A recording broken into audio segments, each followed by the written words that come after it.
It is Monday night. I'm out here on my front porch in Round Rock, Texas. And there is a nasty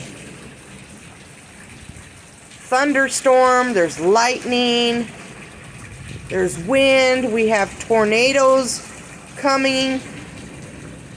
I mean, the lights keep flickering off and on.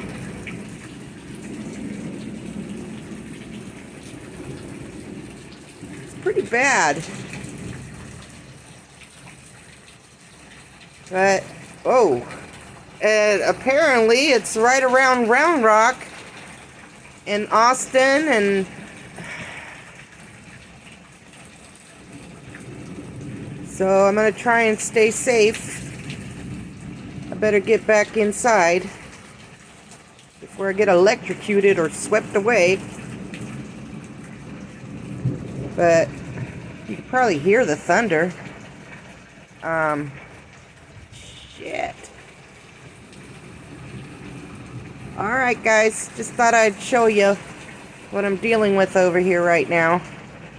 My first tornado. Bye.